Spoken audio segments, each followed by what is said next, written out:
Are you ready for the best damn sports talk on the planet? Man Hour Nation, rise up. I would like to personally welcome you to Man Hour After Dark. Say that while I bring you the host, Mike, Buck, and Cone. You know who coming to the stage sports talk than what you about to hear right here. I second that. Go. You know that it's us when we talking about sports. Giving you facts on the field to the core. Tune in, we need the support. 1 hour too short, then listen some more. On all your stations, not dropping no music. Starts like Adidas, but Nike just do it. Down 4 in the 4th, we go for the win. Michael 2 seconds, we taking it in. Buck, Mike, and Combs, you know what's going on. Man, now we're After Dark, no LA, we the big spark. No 4th and inches won't cut you short. Got the best talking, it's all sports. Buzzing more than buzz beaters. We coming live, all 3 speaks go. And what is up, Man Hour Nation? Michael Buckhatcher here with the Man Hour. Hope you guys are ready for an action-packed show tonight because we're breaking down the NFC North game picks for the 2021 season. We're going to give you all the wins and losses and key games through each division games here at 8:30 at 9:15 tonight here on the East Coast time. Of course, you got Way or No Way brought to you by Brooks Roofing, and Would You Rather also brought to you by Brooks Roofing as well. But if you are new here, consider liking the page, subscribing to our YouTube channel, and of course, become a member at youtube.com/manhour. You simply click on the join button, and as little as 99 cents a month, you get access to the after show, one after show a week, and plus discount on merchandise. $2.99, you get all access to all after shows footage, more discount on merchandise. $5.99, you get all the other perks, plus a t-shirt, this wonderful Man Hour baseball tee right here. And then for $9.99 a month, guys, you get a hoodie. Every year you are part of the Man Hour Nation. Speaking of Man Hour Nation, we have the greatest ginger alive, Brandon BC Combs. What's going on, man? What is going on, Buck? What's going on, Man Hour Nation? Look, man, right after we did our little intro, I got some breaking news that came through from Hoffy himself. The Angels are going to be without Mike Trout for the next 6 to 8 weeks. Yeah, strained calf. I saw that. That's huge news, man. That is huge news because bad. Because the Angels are kind of they're kind of struggling right now. I mean, they're my World Series pick. Yeah, I mean, who knows? And not only that, but Mike Trout was the baseball lackeys MVP pick as well. So wow. So let me ask you this question here, Combs. If he does miss the full 6 to 8 weeks, let's say he misses the full 8 weeks, you're looking at 40-ish games or so. Does that affect his MVP run here? Let's say you know he is neck and neck with I don't know somebody else out out there. Let's say Kane, just for example. But Kane has 30 more games than he does. Does Kane get the nod because he's played more games? I mean, if you missed 40 games and you've got similar numbers to another guy, even if your numbers are just slightly better, I think you lose out to the guy who's played the full season. In this case, it could be, let's talk about Salvi Perez. I mean, Perez right now has to be in that conversation. If you've got slightly better numbers than Salvi Perez, but Salvi Perez played, 145 of the 162 games, I have to give the nod to Salvi Perez. Yes, I mean that is huge. But hopefully he does get back healthy because the Angels are a pretty good team. Let's just be honest. Let's call it a spade a spade. But one team that is starting to get on track here, I think, is your Chicago Cubs. They had a huge win last night. They beat the hometown hero. So John Lester. Are your Cubs back on track? Do you think they're going to win this division? I don't think the Cubs are ever off track. I think that a team that's just slightly above 500 or at 500 all season long is going to be the team that they were. I mean, I did pick them to win this division, but I only picked them to win this division with 89 wins. So, maybe they're going to be off a little bit of that. They might win the division with 85 wins. This division, they're 20-20 right now. They're only 2.5 games out of first place. So this division is going to be a winnable one all season long. Teams are going to have hot streaks. Teams are going to have cold streaks. The Cardinals just got done with a hot streak. Hopefully they're done with it for a little while because we got them this weekend. But I think that this is the Cubs. The Cubs are who they are. The Cubs are who they have been all season long, and that's a 500 or slightly above 500 ball club. Yeah, and they do got a big series with the Cardinals coming up later in the week here, so that is a huge momentum change one way or the other.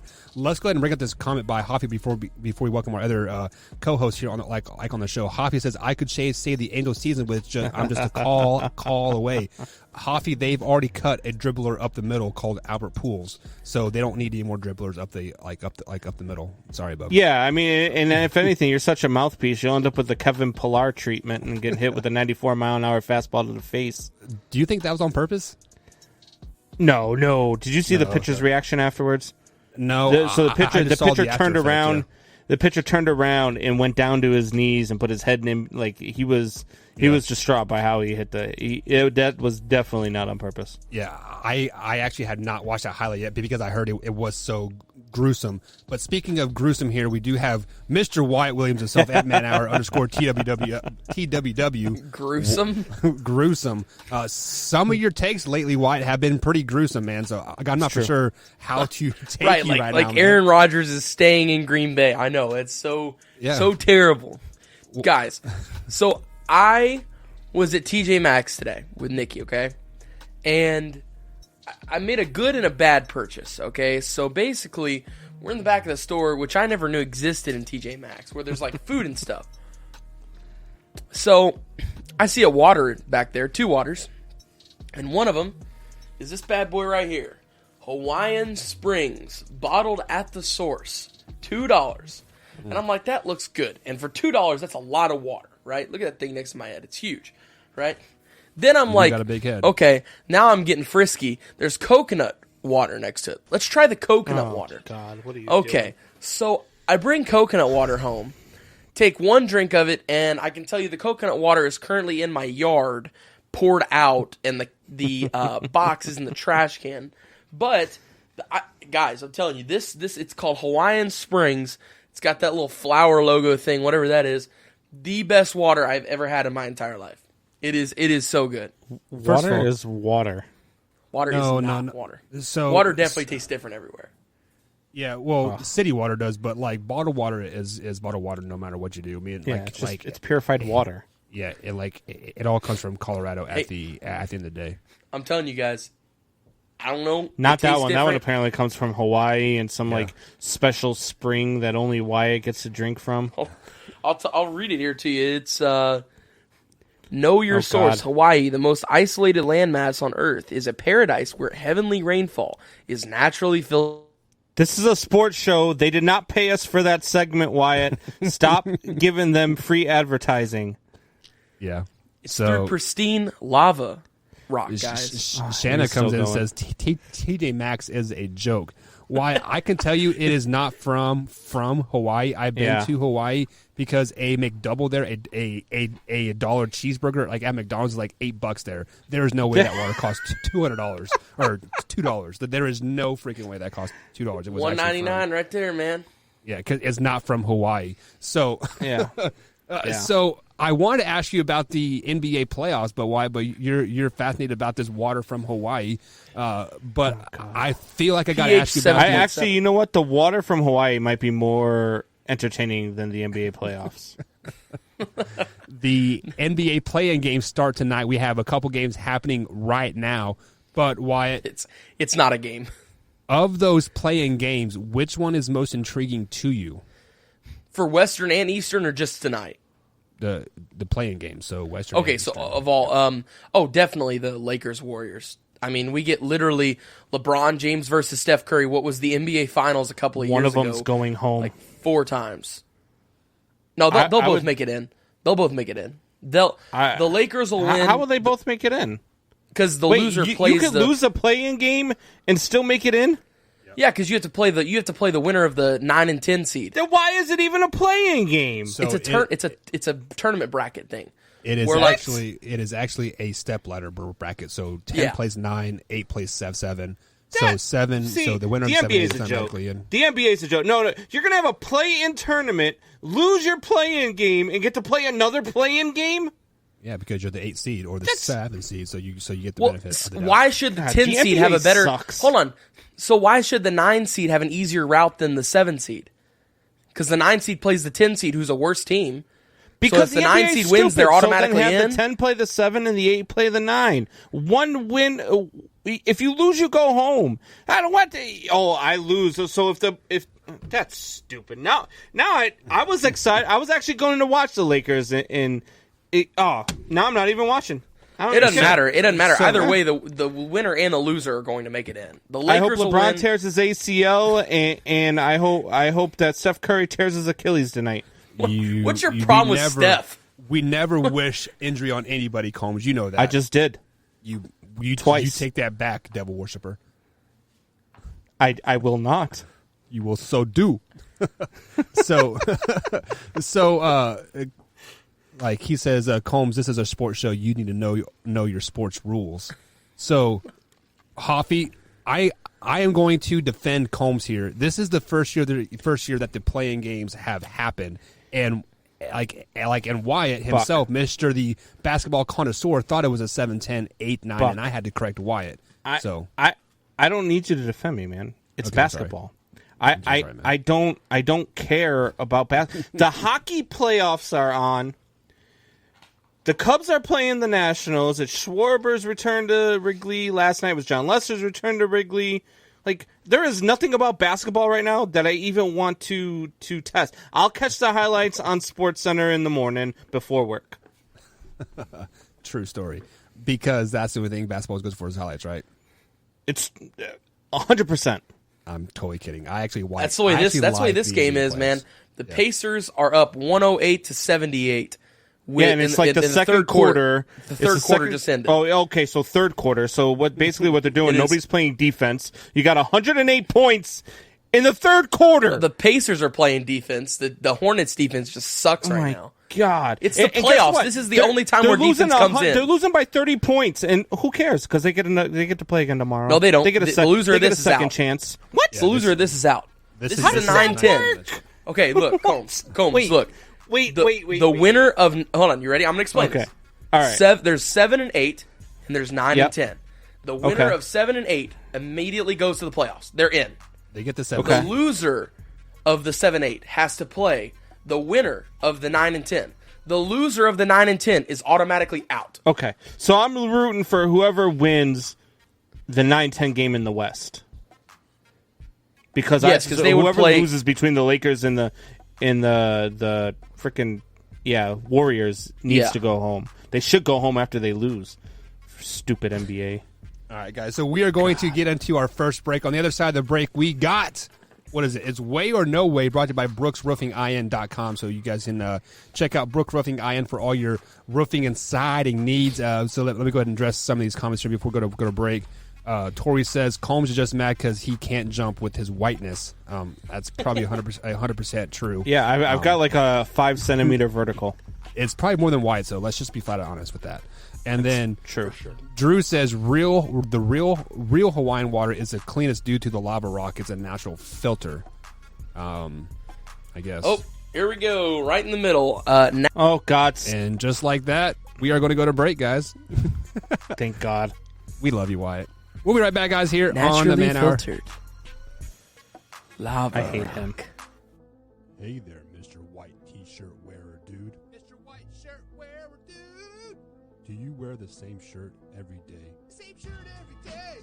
Do you do the same thing every day? The same thing every day. Don't you worry, Mr. White shirt wearer, dude. Now with Man Hour merch, you can spice up your style each and every day. From hats to beanies to shirts. We got you covered, Mr. White Share. Shop at manhourradio.com. T-shirts start at $15. Shop today. Why, thank you, manhourradio.com, for this awesome merch. Hats, T-shirts, $15. You can't go wrong.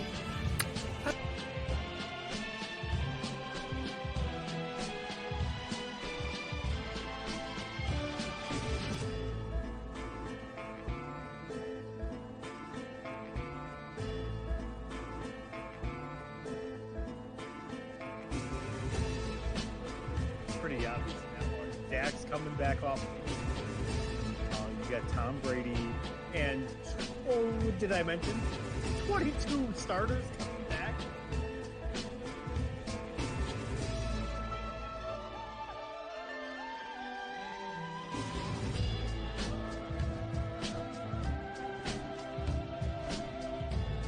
When I say Lamar Jackson is trash, I'm not saying he is the worst quarterback in the league, but he is definitely not the best quarterback in the league. When you say somebody is trash, it is based off the perception of the general public.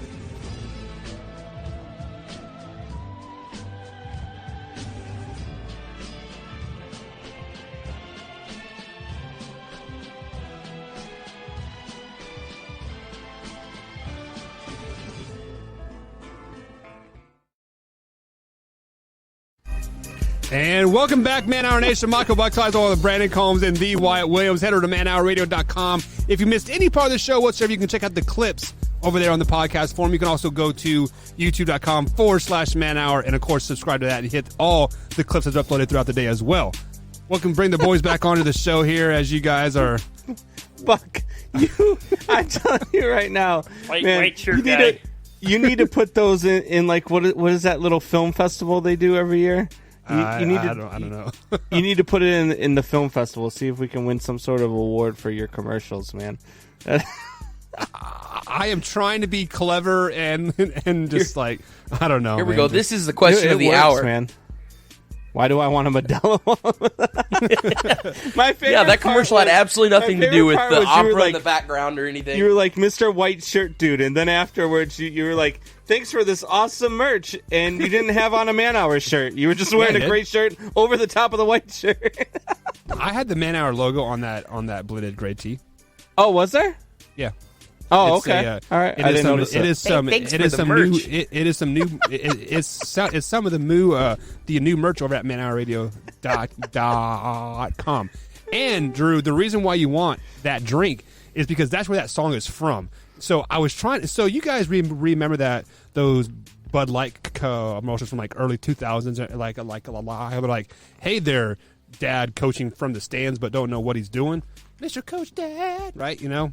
That's what I was trying to portray in that, but I couldn't find that song anywhere. So, Shanna says Modelo is gross. Go drink some Jack Daniels, grow some hair. I don't have Jack Daniels, but I got some cracking 94 proof spice rum. I don't have any hair for you. I'm almost out of it though because I have naturally filtered lava rock filtered Hawaiian water. Like that. See. If you mention this water one more time, this is going to be a just a Buck and Combs show. Hey, you know what that is? What? Yeah, that exactly. Is why. Thank you. Are you ready, Combs? Way or no way? Tell us what it's all about. Way or no way is brought to you by Brooks Roofing, the protection you need when nature strikes. Call 812-868-ROOF. That's 812-868-7663 for all your roofing needs. All right, guys, so... Oh, forgot about the jingle. We on it. We're rusty. Give us a break. All right. So, Way or No Way is everybody's favorite segment of the week. It's where I give you guys little blurbs from stuff that's going on in the sports world, and you guys tell me whether it's a way or no way. All right, guys, so I got in an argument today on Facebook, and there's a bunch of idiots on Facebook. You just got out of Facebook jail. There's a bunch of idiots on Facebook. What can I tell you? And these idiots on Facebook were saying that baseball is not a physical sport. I don't know what the hell these guys are talking about, but let's talk some sense into them. Way or no way, baseball is not a physical sport. Oh, man, Combs, you just set yourself up so bad for me to get right under your skin. Watch this. You just set yourself up to get schooled again, youngin. No way. It is not a contact sport. No. I didn't say contact sport. I said physical sport. Physical. What's the difference? What do you mean, what's the difference? Wyatt. A physical and a contact sport are the exact same thing. Are you about to graduate high school right now? Like, you're in school learning stuff, right? No, we're actually not. Like, for the last month, I have not learned anything in school. All right, so are for the last 4 years, I have not learned anything in school, actually. Never mind, go ahead. Did you fail English? Like, are you getting an F in English? No, actually, English is my best grade. Okay. Ironically. So, after his mom. Contact activity is something where you're hitting each other. You're coming into contact with one another. Physical activity is physical activity. Like it's stuff that you're exercising, you're doing. That's physical activity. Running is a physical activity. But still, why- you're you know right. what? It's a Buck, contact and way or physical no sports way, are the same thing. baseball is not a physical sport because Wyatt's stupid. Well, you see, I have this filtered Gatorade here. I bought it Oh, from the my Kroger down the street. No. So definitely baseball is a physical sport. Come on, like you are running, you're diving, you are putting your body on the line. Mike Trout is out 6 to 8 weeks with a strained calf. Granted, a football player would be back from a week from this, but we'll digress on that. But yes, baseball definitely is a physical sport because it is the demand of the body to play for 9 months, 160 some odd games. You know, you're like there are times when you're playing 13, 14 games in a row. So you are literally playing a sport mentally for 4 hours plus pregame and postgame. So yes, it's a physical sport. There's no question in my mind. Dude, it's absolutely a physical sport. It's just as physical as any of the other sports out there. Look, it's not a contact sport. It's not football. It's not hockey. So no, it's not a contact Definitely sport. make contact in baseball. But you play 162 games in 180 days. Not only that, but you're dealing with 94-mile-an-hour fastballs to the face, sometimes 94-mile-an-hour fastballs to the wrist. Like, you're getting hit all over the place. You're dealing with torn ACLs, torn ligaments, like all sorts of injuries. It is definitely a physical sport. Anybody who doesn't think that it's a physical sport is an idiot. Plain and simple. Sheesh. Wrong jingle. Really rusty, aren't we, boys? Filtered water.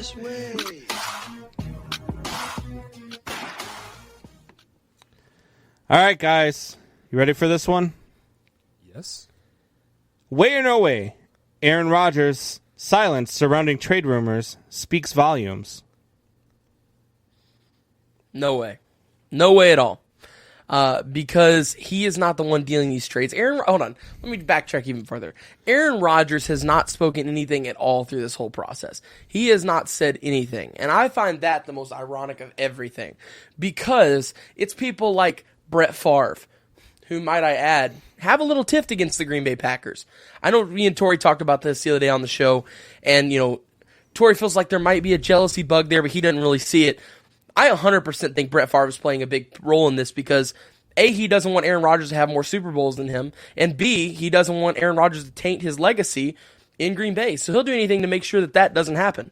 So what does that mean? Help start rumors that Aaron Rodgers is leaving, cause rifts in the team, which he's been doing. I 100% think that Brett Favre has a huge part to play in this. I don't think it's all him. I think that it's been years of frustration with not drafting anybody for Aaron Rodgers. I think that it's a front office that has done literally nothing to surround him with the talent that he needs. I think that plays a huge role in it. But I think that it doesn't speak volumes at all because it's not from Aaron Rodgers. When Aaron Rodgers comes out and says anything along the lines of what he said, of what these people are claiming, when I hear it from Aaron Rodgers' mouth, I'll believe it. Until that day comes, I can't say it's valid. So, Well, no way. So I'm going to go with way on this, just because because we have all been in this situation where somebody is spreading a rumor about you that is simply not true. Do you just sit back and let that rumor, flourish and gain flames and basically take over the world? No, you try to cut that rumor off at the throat. 9 times out of 10, they will say that you are just putting up a front because the truth is out there. So Aaron Rodgers is again a lose situation here, but he is on the Pat McAfee show every Tuesday. This is the most realist, most rawest you will ever see in a professional athlete on a show. Is Aaron Rodgers on the Pat McAfee show? If he is not saying this stuff, why has he not gone on the Pat McAfee show and disclaimed all the rumors and say he is a Packer for life? He hasn't been on the Pat McAfee show for a while. But I'm saying he could easily call Pat Mac up and like and be like, hey, I want to squash these rumors on your show. It will blow your show up. You'll get millions of views, yada, yada, yada. But he hasn't. Why? Because he wants out of Green Bay, and he's letting everybody else talk to him. I saw Shanna say he has his agent talking for him. What has his agent said? I don't think his agent has said anything either. That even says more volumes. They are wanting out, Combs. There is definitely way on this answer. It's definitely a way. Look, out of all the people I hear talk about this subject, the only ones who deny it are diehard Packers fans. The only ones who don't believe that it's true are diehard Packers fans. They're like, everybody else in the entire free world believes that Rodgers wants out, believes that he is right in wanting out, except for diehard Packers fans. They're the only ones who refuse to believe that he wants out, which I don't blame them. Look, if Aaron Rodgers was a Bear and all these rumors were happening about Aaron Rodgers wanting out of Chicago, I wouldn't want to believe it either. I wouldn't want to lose one of the greatest quarterbacks of all time. But I just think that his silence is speaking volumes. And I think that once June 1st hits, I think you're going to find. I heard something this morning when I was driving into work, listening to the score, 670 the score. And they've got guys on there who have played the game, who are in tune with the guys in the NFL. The rumor is that the Packers want 2 firsts, a second, and a starting quarterback. And you don't know those things. Those aren't things that happen. Those aren't things that get said if you're not shopping a guy around. Right. If you go to the Green Bay Packers and say, what do you want for Aaron Rodgers? They should be saying nothing. We're not giving him up. But no, they've anything and everything in life is for sale always. So let me. That does not mean it will be sold. Let me pull up some of these comments before we move on to the next one. Chuck Thomas says, Brett Favre could care less about Aaron Rodgers. He only cares about himself. That is 100% false. Why has Brett Favre been talking about Aaron Rodgers for the last month and a half on his podcast? And I just find it funny with that whole Packers situation talk. because Brett Favre never had anything to do with Aaron Rodgers before this. Literally, Brett Favre has come out and said, I was not Aaron's teacher. If he watches me and he learns, that's great for the Packers. I hope he does. It's whatever. I'm not here for Aaron. I'm here for Brett. He's said that. But now, all of a sudden, that all these rumors are festering, all of a sudden, Brett Favre is just in the picture. Like, hey, here I am. Let me talk about this Aaron Rodgers situation. I'm telling you right now, Brett Favre is part of the reason that this rift is being dug so deep. Now, once again, I'm not just saying it's all Brett Favre, because I know the Packers have done absolutely nothing to surround Aaron Rodgers. I mean, they're literally the best receiver they've ever given him was a second rounder out of Fresno State. So then why is it so hard for you to believe that he wants out then? I think he loves Green Bay. I really do. I think he loves the community, and I think he loves everybody there. Now, then why does he live in San Francisco? He doesn't live in San Francisco. I thought multiple houses. I thought you knew your quarterback. Are any of those houses in Green Bay? What do you mean? In California. You says he owns multiple houses. Are any of those houses in Green Bay? He's got a house in Green Bay or an apartment or something. He's got to stay there to live there. If you have an apartment in a community that you've been in for 16 years, you are not sold into that community. Just saying. 100%. I didn't say he had a... No way. Yes way. All right, guys, so there's a lot of stuff surrounding. This is another one that I've been fuming about all day long, listening to sports talk radio while I'm at work, on the drive home, and I'm screaming as I'm listening to the manager of this team talk. Last night, the Chicago White Sox are up 15-4 in the 8th inning. Astudillo, the first baseman's backup catcher from the Minnesota Twins, is in to pitch because they don't want to waste their bullpen in a game where they're getting killed. It's a 3-0 count. He throws a 47-mile-an-hour fastball, and Yermin Mercedes poops on it to dead center field. Creams it. And just crushes it. Doesn't pimp it, doesn't even do nothing like that. Runs around the bases. His manager comes to the top of the dugout, pointing at the scoreboard, waving his arms at him. Players are talking to him in the dugout. So I'm going to ask you guys, way or no way, Yermin Mercedes should apologize for swinging at a 3-0 pitch up 15-4 in the 8th inning on a 47-mile-an-hour pitch from a first baseman. No. Absolutely ridiculous. No way. This is the same crap we saw last year with Tatis. These are young guys who are coming in and changing the game, making it more fun. I mean, I tune in to watch Mercedes play baseball. I tune in to watch Fernando Tatis play baseball. Why? Because they're fun. They hit home runs. They're always smiling. They make great plays. It is fun and enjoyable to watch them. So what you're teaching these athletes now is don't score? How does that make sense? My entire life I've been told to score, and now I'm told not to when I make it to the pros. We've seen comebacks that are bigger than what the lead they had was. I don't. So if that's the case, should both teams lay down, or should they just call it a mercy rule? After some point, should they just say, "Hey, the game's over"? I mean, what is so wrong with it? He hit a home run. I'm sorry that you threw an absolute terrible pitch, a 47-mile-per-hour pitch right down the middle for one of the hardest-hitting batters in baseball. Of course he's going to cream it. What did you expect him to do? It's his instincts. He plays baseball for a living. His job is to take that wooden bat in his hands and take that baseball that you pitched him and put it out of the park. He's done it a bunch this year. That's his job. That's what he's paid for. So why is there a big issue now that he's doing it? I get it, the unwritten rules in baseball. Oh, it's stupid. It's so stupid. I hate unwritten rules in sports. It is absolutely ridiculous. We teach kids at a young age, score, put up points. But when they get to the pros, now it's a problem. So no, speaking on Fernando Tatis Jr. last year, speaking on Mercedes now, no, they don't owe anyone an apology. Keep playing baseball, keep balling, and screw what everybody else thinks. If they're mad, they can be mad. Score points. Don't throw a 47-mile-per-hour pitch across the middle for me to cream out of here. It's not his fault. It's the other team's fault. Don't play bad. Win. It's that simple. If you don't want to get beat, don't get beat. Wyatt, I'm glad you brought up this generation. We are teaching kids to score. No, we're not. We are teaching kids to be everybody wins. Everybody wins. That's exactly what we're teaching the kids nowadays. So basically what the old school manager, what the old school baseball public is showing right now is the fact that we are up 10-3 or 10-1 or whatever the hell the score the score was. We are going to pour it on you. So as a young baseball player, I was always told to take the 3-0 pitch. So if you want to flashback to your youth there, Wyatt, you were taught to score. You were taught to take a 3-0 pitch. Take that pitch. You are up 10-1.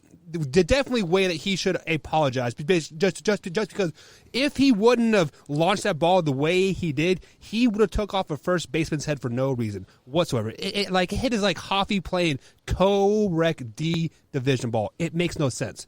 Come on, sit down. Apologize, boy. Look, man, I'm on record. I say it all the time. I'm a Cubs fan. I mean, you can see by the background. You can see by the hat that I'm wearing. Everybody knows that I'm a diehard Cubs fan. But I don't hate the Chicago White Sox. And I actually think that the White Sox are the best team in Chicago. I think that they are the most exciting team in Chicago right now.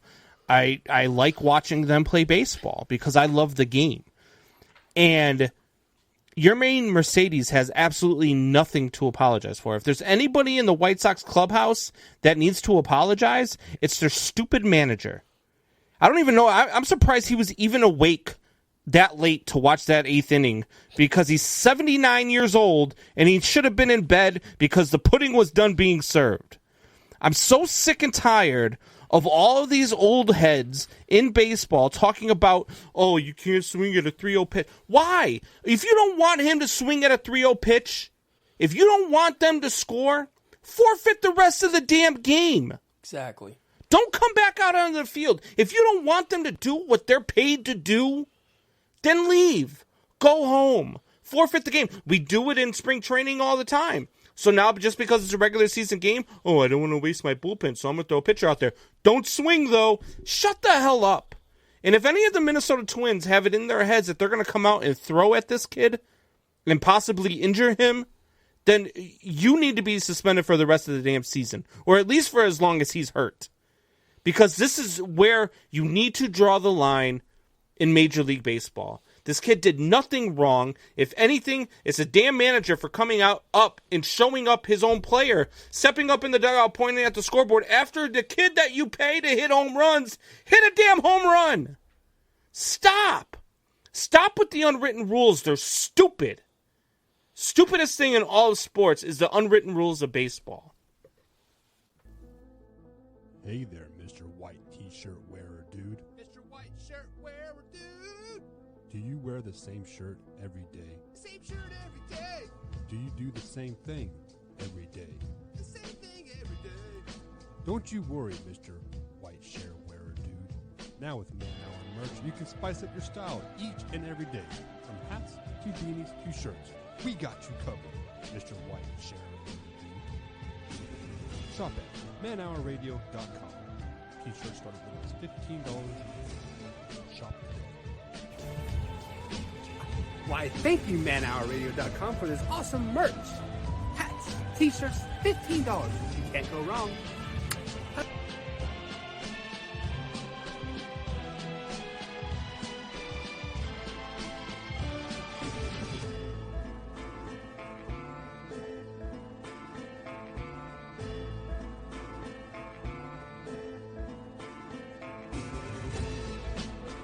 Pretty obvious in that one. Dak's coming back off.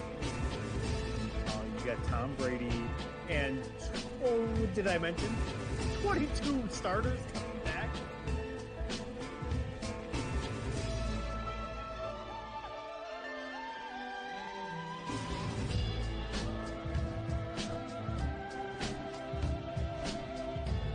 When I say Lamar Jackson is trash, I'm not saying he is the worst quarterback in the league, but he is definitely not the best quarterback in the league. When you say somebody is trash, it is based off the perception of the general public.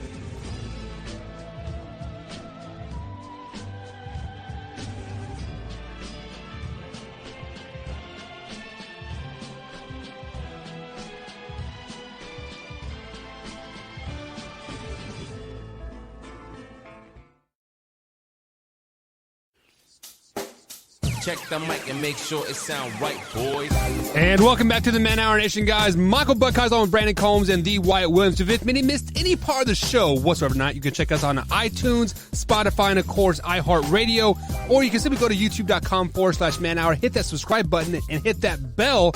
And you get all the clips that we upload throughout the day over there. So we break down the 2-hour episode into 10 to 15 minute clips there. So check it out, enjoy it, and also, guys, right now if you're watching us, share this with a couple friends, and of course hit the like button as well. Let's go ahead and welcome the boys back onto the screen, Brandon Combs and the Wyatt Williams, guys. So we went way or no way there.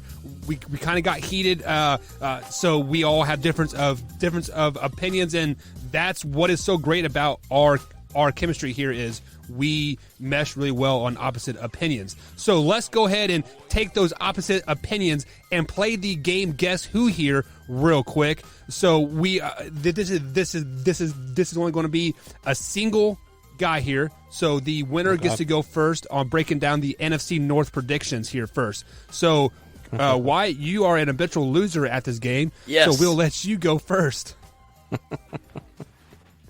He said you're a bitch. Oh, habitual. My bad. Habitual. I win liar liar every time I play though. I'm 3-0 in liar liar, so I'll take that. Okay. So ask your question. All right. So does this person play football? Yes. Okay. Does he play in the AFC? No. Okay, so he plays in the NFC. Do they play offense? Yes. Is it Aaron Rodgers? No. Oh, I was about to say. You just guessed. Okay. Gosh. I was hoping it would just to NFC, really fry. Okay, so they're in the NFC North. Yeah, he didn't say that. No, I'm asking. He just said, are they in the NFC North? Yes, NFC North. Yeah, I thought so. Okay.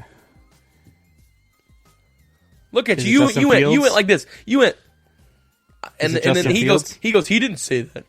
And it is Justin Fields, and that is a perfect segue into what the first team we are going to break down here in the NFC North. So the NFC North and the Chicago Bears arguably had one of their best drafts on history. They drafted Justin Fields. They got deeper at every position here. So we are going to highlight some of their key games and then give you guys their record at the end of this 15-minute segment here. So I'm going to kick it to Brandon BC Combs first, since he got his man Justin Fields right on the guess who. Combs, when you look at this 18 weeks here with the 17 game schedule, what game really pops out at you, or games, and you say, man, I cannot wait to watch this game? Man, look, the NFC North has such a brutal schedule. Such a brutal schedule. I mean, it is.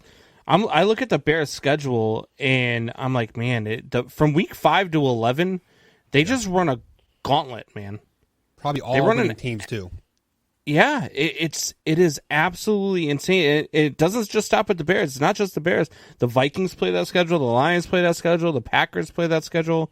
It's going to be a tough year for the NFC North, and I don't see a 2 or a 3 seed coming out of the NFC North. I think the NFC North, well, I guess they'd have to be a 3 seed. So yeah, I don't see a top 2 seed coming out of the NFC North. There's not going to be a bye for the NFC North in the playoffs this year.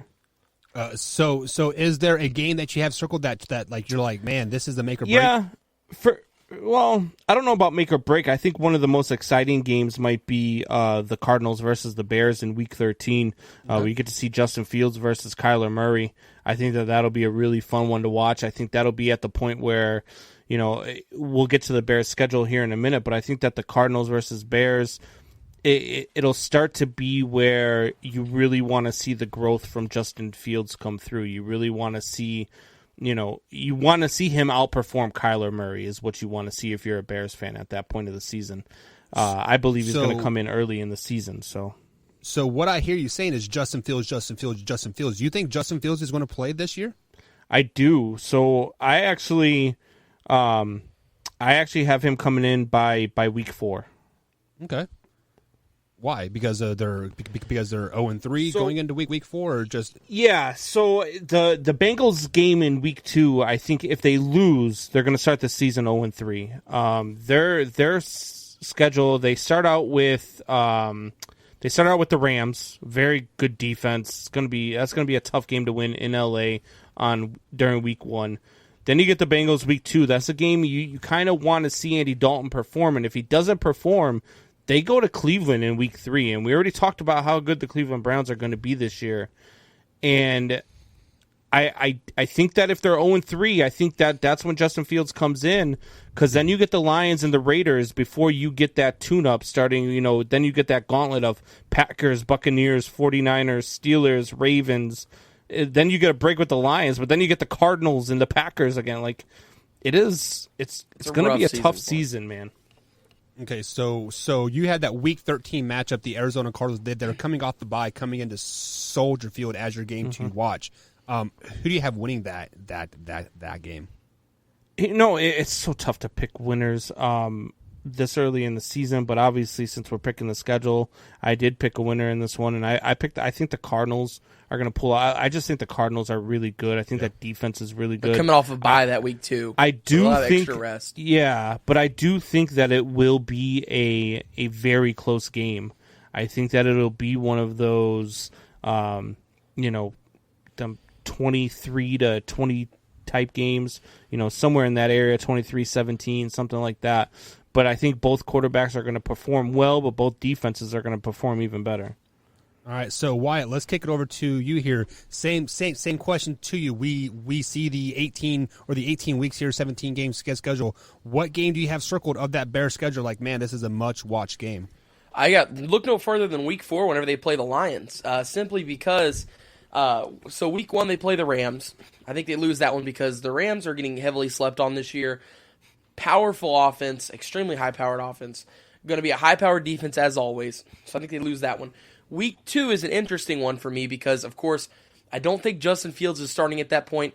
It will be the return of, or not the return, excuse me. It will be the Andy Dalton revenge game in a sense. So I think Andy Dalton comes away with a big win there, and then Andy Dalton and the Bears play the Browns at the Dog Pound, and I think they get absolutely slaughtered. Then week 4, this is why it's a big one, because Justin Fields comes in. They see how poor that Andy Dalton played against the Browns. They also, wink, wink, nudge, nudge, allow Andy Dalton to get creamed by the Rams and the Browns. So that way, that Justin Fields doesn't come into the league and start off the league with, some uncertain confidence because, he got throttled. He plays two of the best defenses in football. You don't, as a rookie quarterback, if I'm looking at my schedule and in my first 3 weeks, I play the 2 best defenses in my opinion in football, the Rams with Aaron Donald and then the Browns with everybody they have. I mean, that whole defense is stacked. I mean, you play 2 top defenses in your first 3 games. So if I'm the Bears, I am not letting Justin Fields touch the field until week 4. Now, week 4, you play the Lions at home. The Lions suck. They're going to suck. And that'll be a big game there because Justin Fields will go crazy. There's no film on him at this point, and he's going to go nuts. I'm telling you right now. Justin Fields in fantasy football week 4 is a must-start for me because that's the pop-off game right there. He goes nuts there. That's the confidence booster. I think Bears win that one huge, too. I mean, Bears win by 30 points in that game. Justin Fields comes in, absolutely balls out, and everybody immediately starts talking Rookie of the Year after one game for him. You guys are absolutely ridiculous. So you both have Justin Fields coming in week 4, right? Yeah. Okay, so he might even start the season, Buck. He might start. If Justin Fields comes into training camp, if he comes into training camp and goes through the preseason, if he is outperforming Andy Dalton, I'm telling you right, there's going to be a ton of pressure to start him right out of the gates. Honestly, it's not very often.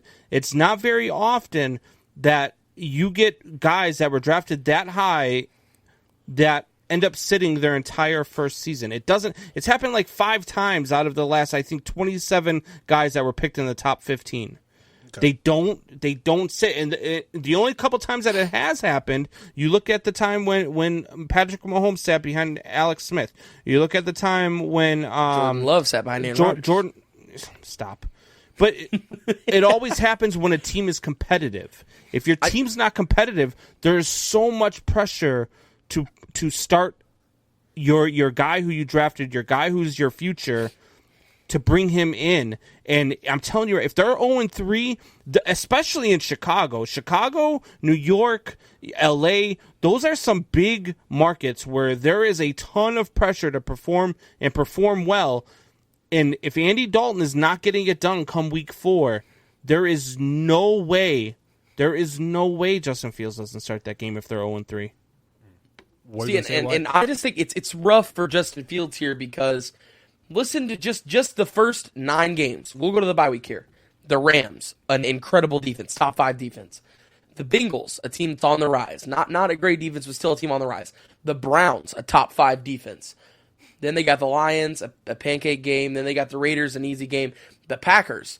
Then they've got the Buccaneers, a top 5 defense. The 49ers, a top 5 defense. And then you got the Steelers. You play all top 5 defenses in the league. Justin Fields will play all of them if he starts week 1 through week 9. He will play all of the top 5 defenses in the league. And then it doesn't get any easier from there because then you play Baltimore. They got a good defense. You play Arizona in week 13. J.J. Watt's going to be in your face on top of Budda Baker intercepting the ball. After that, you've got the Packers again, which is always a good game because of the rivalry. But you play at Lambeau. That's a tough game. Followed by the Vikings. The Vikings have always got a good defense. Then you play Seattle at Seattle. Then you got the Giants and then closing off the season with the Vikings. So either way, I wouldn't be surprised if, I just think this is one of those years for Justin Fields where, like, we could see him literally come in at any time. Like, it could be like a Tua situation. Like, we have no clue. I have no clue. He could start week 1. He could not start at all. He could start week 10 after the bye week.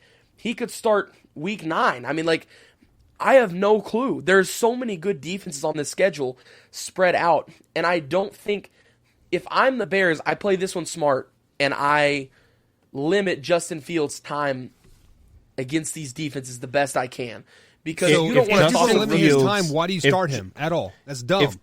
If Justin Fields outperforms Andy Dalton in the preseason, Justin Fields absolutely needs to start week 1. I'm sorry, he does. But what if we get a Josh Rosen situation? Let's say we toss the skid to the fire, okay? Justin Fields is a heck of a quarterback and going to be a heck of a quarterback in this league. Let's say we toss him to the fire. Let's say he jumps out there week 1, plays the Rams defense, throws 3 interceptions and has a fumble. 4 turnovers. Okay. Next week plays the Bengals.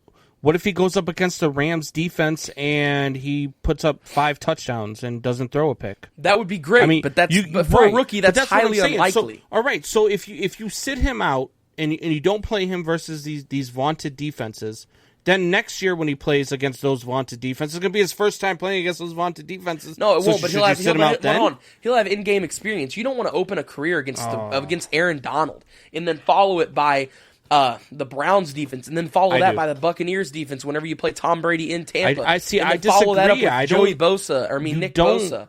You don't baby your quarterbacks. You want You to see how they absolutely perform. baby your quarterback. Why? You Why? don't want to kill his confidence week 1 whenever he plays the Rams and has 4 turnovers against Okay, the top but defense what if in the he league. doesn't though? What if Then he that's doesn't? What if he great. goes out there and lights them up? Then that's great. That But is you don't absolutely know awesome. until it happens, right? But you also want to play on the safe side. You don't just want to toss him to the fire, man. That's what the Bears are disagree. notoriously known for. Mitch Trubisky, they tossed him to the fire, and he did great at Mitch first. But then what happened? Mitch Trubisky has maybe a tenth of the talent that Justin Fields does. No, I absolutely agree, and I think that Justin Fields will be 10 times better than Mitch Trubisky when it's all said and done at the end of their careers. I absolutely agree with you. I just don't want to toss. I'm looking out for Justin's best interest here. I don't want to toss him into the fire week 1 or week 3 when you're playing a top defense. That is not a good way to start, because you don't week 1, first start ever, you don't want to kill a kid's confidence. Like right off the bat, boom, hey, welcome to the NFL. Here's 4 turnovers. You don't want to do that whatsoever. And I know that Justin Fields is notoriously known for protecting the ball and not having many turnovers. I know that. But this is an NFL defense. This is a top NFL defense. Literally, in his first 3 weeks, he plays 2 top 5 defenses. So I just and you're absolutely correct. What if he does go out and play great? That's awesome. I will be the first person to be like, hey, great job, Justin Fields. I am going to cheer for Justin Fields. I just will not cheer for his team. I will cheer for Justin, though, because I like Justin. I have been pulling for Justin for years, ever since he was in high school. I like him a lot. I like the way he plays. And I think he adds a whole new dynamic to this Bears defense. But if you don't give this kid time to mature, and you don't give this kid time to take in the game and really just take a moment to step in an NFL game and breathe for a second, he's going to hate it. I mean, dude, what if you his have first to breathe play... if you have to breathe in the NFL, Wyatt, you should not play the whole first season. It is simple as that. So both of you are absolutely wrong. I mean, coming in week 4, absolutely stupid. If he has to sit there and breathe and has to put his toe in the water before he can jump in, don't play the whole first season. Let Andy Dalton take those lumps, because the NFC North is going to be the worst division in football, and hands down. You heard me. Wow. They won't even be worse than the NFC. With that being said, Combs, what is your record for the Chicago Bears in the 2021 season? I have them going 8-9. 8-9. I have them going 8-9. They've got a really. I mean, it's just a tough schedule, man. I think Tough 8-9 is good for this schedule. See, and I'm right about in the same boat. I got him at 9-8, so I actually have higher expectations for Justin Fields and company. Like I said, I do think Justin Fields does start this year, and I have high expectations for what he does. So I'll at least give him the benefit of a doubt of a possible like clipping into the playoffs as a 6 or 7 seed at 9-8. I'll give him that, because they've got a tough schedule on top of. They don't know who their quarterback is going to be each week. You know, you got to give Justin some time. So on top of all that, by the time Justin comes in, I don't know if it'll be enough time to save the season. So, like I said, So why even put him in there if it's not a time to save the season? See, you are get him contradicting everything experience. that you're saying. If you don't give him experience, then he's going to be a rookie next year. And it'll be just like Patrick Mahomes, right? So I had the Bears actually going 8-9 as 9-9 as well. I had them hot at the beginning and then hot at the end. But that 5-6 week stretch that Combs was saying, I had them losing most of those games through that stretch. What did you have them at? 8-9. Okay. Same as you. So we are all right there in the 500 ballpark range. So moving on to the next one here, we have the Minnesota Vikings. Looking at their 17 games this season, they open it up on the road versus Cincinnati, and then they end the season at home versus the Chicago Bears. So, Combs, I'm going to kick it to you first. Which game really pops out on your screen here as you look at it? Man, I'll be honest with you. I'm nervous about picking the Vikings' schedule just because, again, they've got a really tough one, and they've got a tough first 4 weeks. So for me, the biggest game that they're going to have, and I just talked about these guys with the Bears, was going to be week 2 versus the Cardinals. it's going to be, depending on what they do versus the Bengals, it's either going to be coming off a loss or can he continue the role of the win versus the Bengals. The Cardinals game is really going to determine how like their season starts to shape up, because after that they get the Seahawks and then they get the Browns and then they get a couple of little, bye weeks with the Lions and the Panthers, but then you go Cowboys, Ravens, Chargers, Packers, 49ers. So they run a gauntlet as well. They really need to start out hot, and I think that this early season game versus the Cardinals is really going to determine how the Viking season goes. Yeah, so you picked two NFC game, or we picked two NFC North schedules here, and you have the Cardinals on both of those schedules as a game to watch. So I'm kind of curious of when we break down the Cardinals schedule here, how you have them looking at here. So what game pops out at you? I'm kind of going to take a plethora of games. If the Vikings are going to make the playoffs, then when they hit their bye week in Week 7, they need to be 4-2. If they're not 4-2 at that bye week, if they're anything below 3-3, 2-4, 1-5, whatever it may be, if they're anything below 4-2, they will not make the playoffs. They're going to lose at least 2 of the first 6. There's no way that they beat the Cardinals, the Seahawks, the Browns, and the Panthers. I think will even have a decent year, and the Bengals. There's no way they come away with all of those wins. So I think that really there's not really a certain game I'm looking at. It's a section of the season. How they start off, I think, will kind of be how they finish, and I'm not a big fan of how they start off. I don't think they'll start off great. If I had to pick a game, though, that'll really kind of turn the tides of the season, I think it all depends on that Week 8 coming off of a bye versus the Dallas Cowboys, because the Dallas Cowboys will be coming off a bye as well. You've got them at home, and after that, you play 4 games, three of which are on the road and are all hard teams to play and at hard places to play. The Ravens, you got them at Baltimore. You got to play the Chargers in L.A., and then you got to play the Niners in San Francisco. But you also got to play the Packers, which I do think they will beat the Packers in Week 11, because the Packers and the Vikings always split 1-1. But so yeah, I mean, I think that it all rides on the Dallas game. If they can beat Dallas and they can get on a good roll, they can maybe steal two road wins. That would be absolutely huge. Whether if they got it from the Ravens, Chargers, or 49ers, I'm not 100% sure. But I think that's really the big section of the year. Is really the beginning section for me, and then like I said, coming off the bye week is going to be a really big game for them as well if they're gonna continue their playoff push. So in typical Wyatt Williams fashion here, he said the first 6 games of the season are the key part of the seasons, and then he says, well, after the. And then he's like, well, maybe Week 8 and maybe week 12, no, maybe week. I said if week I had 14. to pick a single game, it would be Week 8 versus the Cowboys. Okay, but I am watching the first 6 games. Yes, absolutely. I am. So Combs, let me present to you this question here. Wyatt said the first 6 games of the season, the Vikings have to go 4-2 to make the playoffs. What do you have them in your first six games? What is their record? I have them at let's see here. I'm trying to count the games. 2, 3, 4, 5, 6. So I got 1, 2, 3. I got them 4-2. I have them at 3-3. So in your eyes, Combs, do the Vikings make the playoffs then if they're 4-2 going into the bye week? I do, and this is going to give it away a little bit. I have them at 10-7, and I have them as the NFC North champs. Really? I do. Why? What do you have them sitting at? On the season or first 6 games? On the season end. Let's just go ahead and do the first 6 games. First 6 games, I got them 2-4. I'm not very high on the Minnesota Vikings this year. So 2-4. So you had them missing the playoffs then, right? Yes, 6-11. You have them at 6-11. I have third in the NFC North. I have them sitting at 6-11 as well, last in the NFC North here. You think the Lions will win more games?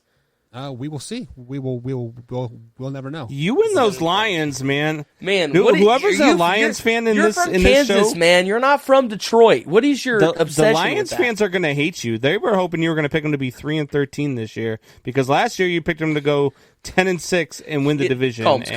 Hold on. It doesn't matter what you pick the Lions, okay? They will find a way to screw it up, and they will find a way to be bad, okay? It doesn't matter if you have them at 17-0 this year or 0-17. All right, they're gonna suck either way.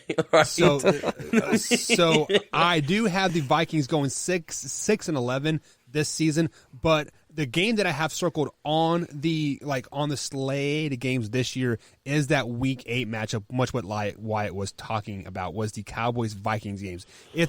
I think that the Vikings can beat the Lions at home after the bye week, that might swing the momentum enough in their favor to where they could flip that to 11-6 instead of 6-6 and 11. Because what Combs was saying about the about the Bears here is like they have a gauntlet of a schedule. Week 9 through week 13. I think they're going to win some games that they're not supposed to win, especially early.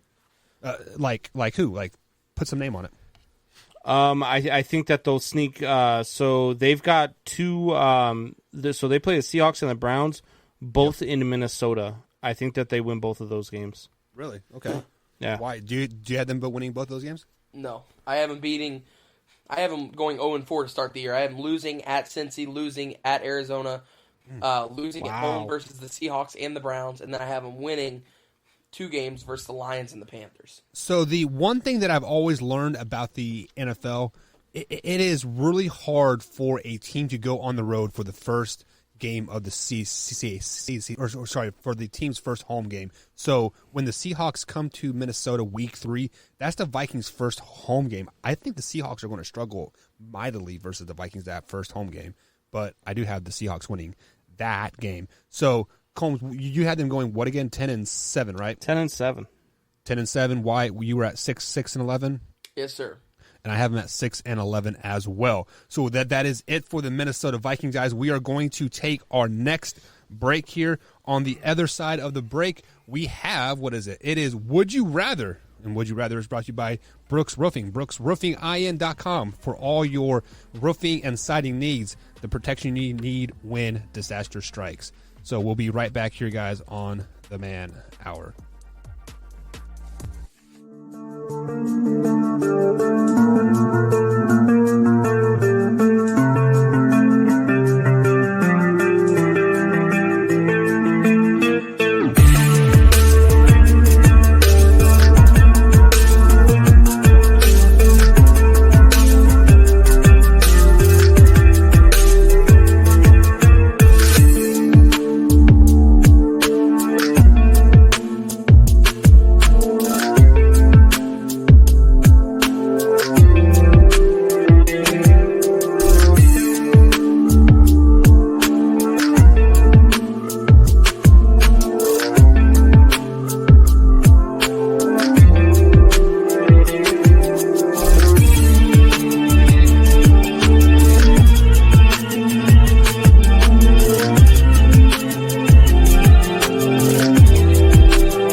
Welcome back to Man Hour, guys. Michael Buck Hostel and Brandon Combs and the Wyatt Williams tonight at Man Hour _Buck, Man Hour _TWW, and of course Man Hour _Buck is where you can find us all. So let's go ahead and bring the boys back onto the show. As we put Brandon solo screen to tell us what is up next here on the Man Hour. That would be Would You Rather. Would You Rather is brought to you by Brooks Roofing, the protection you need when nature strikes. Call 812-868-ROOF. That's 812-868-7663. Call Brooks Roofing for all your roofing needs.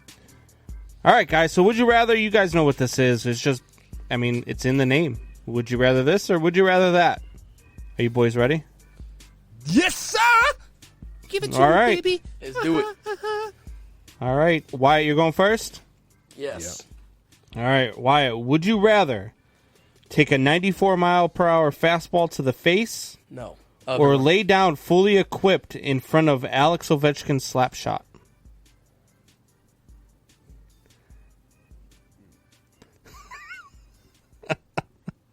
It's like Come on, Mr. Baseball's not a physical sport. Which version This should be of an easy pain? answer, Mr. Baseball's not a physical Which sport. version of pain? No, I was just kidding about that earlier.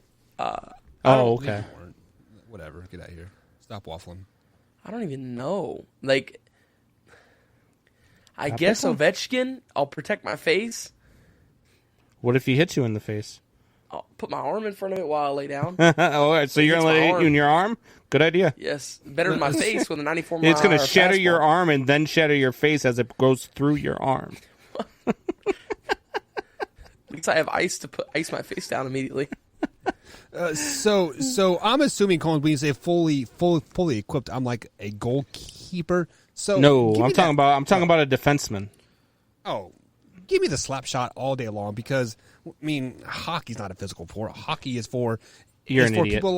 people like Wyatt. You know, they're just out there. Don't make having me a- come having- down to Southern having Indiana and whoop a your ass. Good time. Hockey is a non-physical sport. It's I'm gonna kill you. Contact sport. I mean, hell no, I don't want to take a baseball to the face. I have seen what a softball does to a face. Like this person had to have reconstructive surgery and nasal and stuff and whatever. I mean, like at least for like a slap shot, you can kind of like protect yourself a little bit from it, just because you know. I think you'd have more time to react. So give me the slap shot all day long. Because of those hockey comments, next time I see you, I'm hitting you in the face with a fastball. Okay. I mean, Anyway, I would rather have a hockey puck. So shouldn't you like slap shot me? I've look. I'm a goalie in hockey, okay, and as a goalie, I mean, it still hurts even with all the pads on. Like I've got bruises from slap shots, fully padded. These things still come in hot, man. It still hurts when you get hit as a goalie. People think just because you got those pads on, you don't feel it. You definitely feel it. Where? But oh, which version of pain do I want? Oh, I don't put my arm in front of my face. Shut up. Anyway, I too would choose the slap shot from Ovechkin just because I couldn't imagine that freaking 94-mile-an-hour Screw that. shot to the face. I couldn't do it. The slap shot from Ovechkin's still gonna hurt though, man. It's like It'll hurt, but you don't need your face won't look like a balloon. He said he would rather have if the it slap hits shot, you in the Wyatt. face, That's what I'm saying. Put my arm there. I'll take the shot Yeah. to the arm. oh man, that's gonna hurt like hell. Feel like a hockey puck would probably break your arm in half because it. 'cause, like, it's so narrow. Ovechkin's shot was the one that the Bruins defenseman, I can't remember what his name was, blocked, and it broke his femur.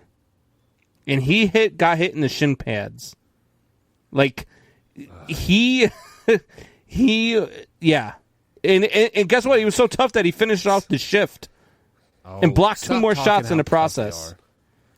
Anyway, Football players finish. He would have made it back in '90s basketball whenever they used sledgehammers, all right, we're gonna tone it down a little bit, boys. pyrotechnics. Would you rather watch Mighty Ducks 1 or watch The Sandlot?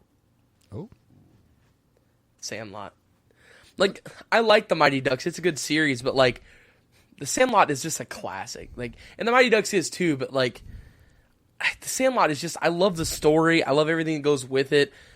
It like, I don't know, and also it's a little more relatable. I feel like everybody kind of grew up playing backyard sports. You know what I mean? Where like not everybody really gets to experience hockey. You know, not everybody really gets to experience ice skating as it is. Let alone Would you say getting it out there really with a puck shows and other. Would you say it really shows the way that the youth use physical activities in The Sandlot? Do what? Would you say Shots fired it all really night. shows the way the youth interacts with Use physical contact activities? sports, yeah. It definitely does. You know, and it's a baseball movie, though, isn't it? When the jet runs away from the big old dog, he uses his physical abilities, of course, but he also makes contact with many things, like a movie screen that he rips through, the tables and the cake that he throws everywhere, as well as at the very end of the movie, whenever he steals home and slams into the catcher. Those are the contact moments in that movie. But of course, the physical side, whenever he shows off that he runs from the dog, that really is. The dog's name is Samson, right? It's a what? I don't know. What's the It was dog's the name? Beast. No. His actual name, that they called him. I know they called him the Beast, but what was his Zeus. actual name? Zeus. Yeah, Zeus. I knew it was something in Greek mythology, something like that. But so I would definitely take The Sandlot. It's a much better movie. Okay. Mighty Ducks So is still good. First of all, Sandlot is the most overrated movie of all time. Stop What? it! It is. You it is- shut your Stop freaking it. mouth not right that now. good. Blasphemy. It is full. Blasphemy. We aren't having that right here on the Man Hour, Blasphemy. Buck. I don't care. I don't Absolute care who you blasphemy. are. Look, we don't. No, absolutely not. You are not going to trash the greatest baseball movie of all time. There Field is of no Dreams way. is better than Sandlot. What are you out of your mind? Field of Dreams is not better than The Sandlot. The Sandlot is the best baseball The movie of all. Rookie's better Don't than you The Sandlot. I'm done talking to you right now. I can't even. Sandlot is overrated. Mighty Ducks all day long, Combs. What? Combs, would you rather have watched Sandlot or Mighty Ducks? You're killing me, I'd Smalls. I'd rather watch you look at me, not talk to you. Okay. Looks essentially into my eyes, Combs. Listen to my voice as it gets It's deeper. obviously The Sandlot. The Sandlot's the greatest baseball movie, probably the greatest sports movie of all time. Ooh, that's Hoosiers. Wow. No. Drew, here it is. Major League is better than The Sandlot. Major League You're 1 out of and your- 2 are both better than Sandlot. Drew, no. Moneyball is better than Sandlot. every baseball movie you've mentioned other than The Sandlot. Moneyball is the second greatest Drew, baseball I movie. thought we were friends. We're no longer friends. Major I'm telling League you. is better than The Sandlot. Get out of Sandlot here. is amazing. Sandlot's not even top 10 movie of all time. Stop What it. are you? It is not even a top Stop. 10 sports movie. It's not. You're an idiot. No, I'm not. It's facts. It's overrated. It sucks. I can't. Moving on. I can't even believe he's saying this. Moving on. You know what sucks? Lamar Jackson. I'm freaking. Moving on. Would you rather? Jesus. I was all hyped up to do this last one too because I was going to pick on Wyatt. Now I don't even want to do it. Now I just want to punch Buck in the face repeatedly. Pick on Buck. While Pick I on kick Buck. puppies. Pick on Buck. Pick on Buck. Pick on me all on you Buck. want. It doesn't matter. Anyway, would you rather trade Aaron Rodgers or be too scared to admit that he wants out of Green Bay? I would rather trade Aaron Rodgers because 2 firsts, a second, and a starting quarterback is better than being too scared to admit that he's leaving Green Bay because I would Like know you what are? that's like. Yeah, He you is would. not leaving Green Bay. Yeah, he is. I promise you he's not. Combs, could you repeat the question for me? Because I think I heard it correctly, but I just want to make sure. Would you rather trade Aaron Rodgers or be too scared to admit that Aaron Rodgers wants out of Green Bay? I mean, I'll be too scared to admit that Aaron Rodgers wants out of Green Bay because that means I sucked at my job. Oh, right, the Packers do suck at their jobs. We've seen their drafting through every 15 years of Aaron Rodgers' career that he has been a starter or whatever it is. I mean, they've been horrible. Of course, they're going to afraid to admit that. Hey, our franchise quarterback, the great one, Combs. You said he's the second greatest quarterback of all time. That he wants out of our team. Why? We've done such a good job. No, you guys suck at your job. I would rather trade Aaron Rodgers than admit I was wrong. I would rather trade Aaron Rodgers too because I would rather trade the guy who wants out of my organization. You want out of the organization? Fine. Here's your ticket out of the organization. We're going to get 2 first-round picks, a second-round pick, and a starting quarterback to replace you. He's not going to be as good as you, but we're going to get so much in return that it's going to be okay. Combs. And we're going to suck for a couple years, but that's all right too. I want your honest opinion here, okay? Yeah. All bias aside. Yeah. Aaron Rodgers for Justin Fields and 2 first-round picks. No. Aaron Rodgers for Justin Fields and No. a first-round pick. Aaron Rodgers for Justin Fields straight up. No. Out of your mind. No, because I'm getting 15 years of Justin Fields. I'm getting maybe 3 or 4 out of Aaron Rodgers. You see Combs, and then like that's kind of where I beg to differ because we don't know what Justin Fields is going to be in the NFL. If he starts week 4, like you guys are saying he might be a bigger bust than Trevor Lawrence in the NFL. He needs to sit a year to adjust to the NFL. He needs to. Yeah, so did Justin Herbert. That's what everybody said about Justin Herbert. That's what everybody said about Joe Burrows. Those guys were horrible last year, weren't they? I called it from day one that called Miami should have taken Justin Herbert. I said the same thing. I'm a huge Justin Herbert guy. Buck can vouch for me on this one. They ever did for their franchise. I've talked about Justin Herbert. I said he was going to be the best quarterback out of that draft class. I really liked the Justin Herbert pick. But everybody was saying Justin Herbert needs to sit. They should let him sit a year behind Tyrod Taylor. Yeah, great idea. That's why they had the doctor puncture his lung. Exactly. Imagine if that was all on purpose. Like 20 years from now, the Chargers release a statement. They're like, hey, look, this is going to sound low, but like way back in the day, remember whenever Tyrod Taylor's lung got punctured? Yeah, we just wanted an excuse to put in Justin Herbert. So we had Wait until they find out that Justin Herbert's uncle was the doctor.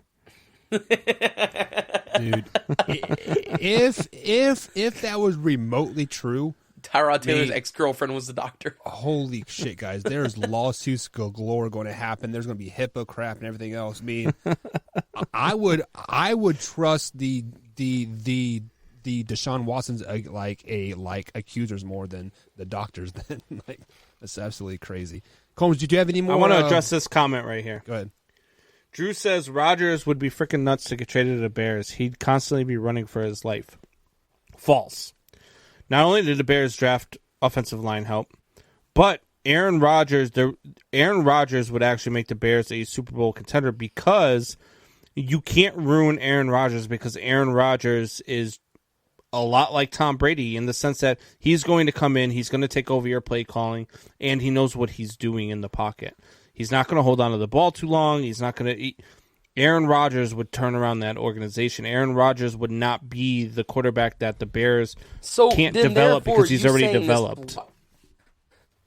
So if you know Aaron Rodgers would turn around the organization, and he would guarantee you a Super Bowl and all this stuff you just said, why would you not? I said he make him a Justin contender. Fields? I didn't say he guarantees him a Super Bowl. He makes him a contender. He didn't guarantee the Packers a Super Bowl. But you guaranteed him an NFC Championship loss. But you just hold on. You just said that Justin Fields makes the Bears 8-9. You just said that. No, he didn't. He said the Bears go 8-9, but Justin Fields comes in after a 0-4 start, 0-3 start. Therefore, he's 8-5. So therefore, Justin Fields is 8-5. Yeah. Okay, 8-5 deal. That's fine. Still doesn't make the playoffs. But would you rather have Aaron Rodgers, who is going to make you a Super Bowl contender, and you say no? Yeah, I wouldn't. Because I'm getting 15 years out of Justin Fields. Like, why would I turn? But what if it's 15 years of mediocrity? No, you don't. You don't trade the number 11 overall pick to get a guy who you're going to get for the next 2 to 3, maybe 4 years at the most. You just Aaron don't Rodgers do it. I mean, that'd be play stupid. Till he's 45. You've got him for 8 more years. He's not playing till he's 45. I'm telling you, he is. 39. All right, guys, we are up against a break. Let's go ahead and take our next break as we're going to finish the NFC North breakdown, as we do have Aaron Rodgers and the Green Bay Packers coming up next. So we're breaking down their key games, their win-loss records, and much more coming up here on the Men Hour, guys. We'll be right back after another commercial from yours truly. Love you guys.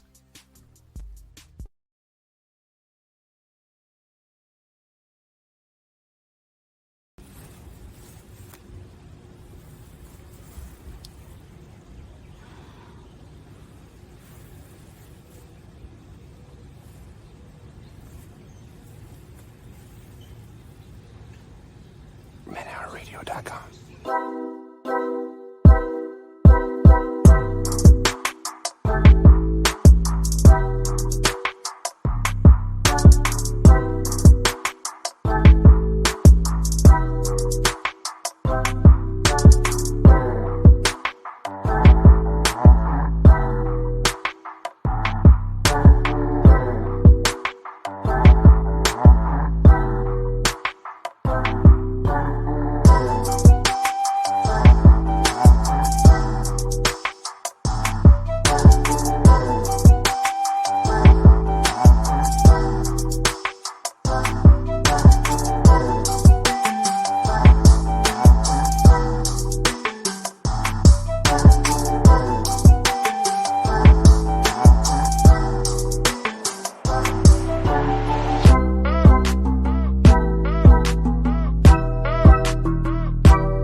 And welcome back to Man Hour, guys. Michael Buckhouse along with Brandon Combs and the Wyatt Williams. We've had an action-packed show. We've had Way or No Way, Would You Rather, and we broke down half of the NFC North so far.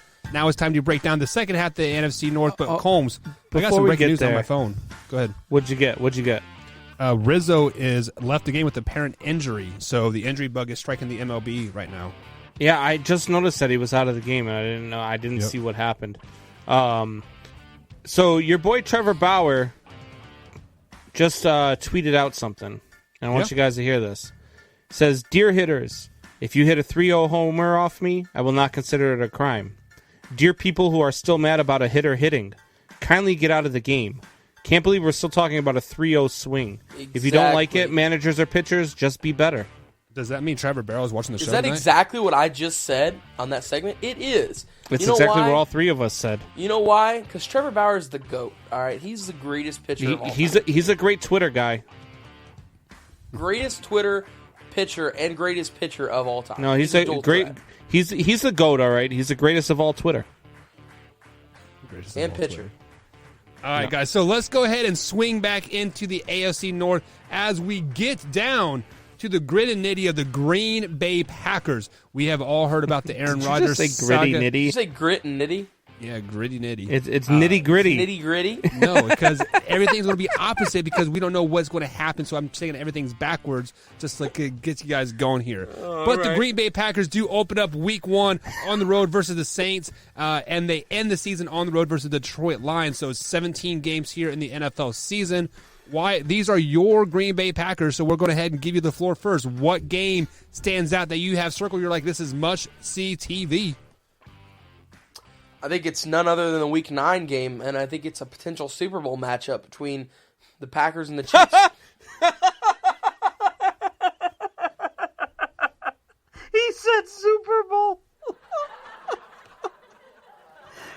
I mean, they have to win the NFC Championship game to get to the Super Bowl, Wyatt. I am aware. Oh, you kill me. Potential Super Bowl matchup. Anyways, Okay, carry on, Wyatt. anyways, right at that time, they'll be coming off of a game where they play at Arizona, in which a game I think that they lose. Big game. Like I said, I think it's a potential Super Bowl matchup. I think that these are two teams that we could see possibly playing deep in the playoffs. You think Jordan Love's that good, huh? I think Aaron Rodgers is that good. Oh, And Patrick Mahomes is that good. Okay. So you have that Week 9 matchup, the Packers traveling to Arrowhead Stadium. Who do you got winning that game, Wyatt? I do have the Chiefs winning that game because the Packers are going to go on to win the Super Bowl. Alrighty, so wow, okay. Brandon Combs, same question to you. It better not be that Week 9 matchup because that's a false statement. It's a very false statement. I've got Week 1 versus the Saints. I want to see how my boy Jameis Winston goes up against the Green Bay Packers. Starts off his run of the NFC South with a win over the Green Bay Packers. What do you have them at? The Saints? Yeah. I haven't even looked at their schedule yet. So We haven't broke down their schedule. We're not going to give away any spoilers alerts. Come on, you guys got to stay tuned to the Man Hour. You guys know that. I haven't looked at their schedule, so I really don't know. So you had that Week 1 matchup as your game to watch. Who do you got winning that game, Combs? The Saints. You got the Saints winning that game. Look, here's why. So I'm going to be completely serious with you right here.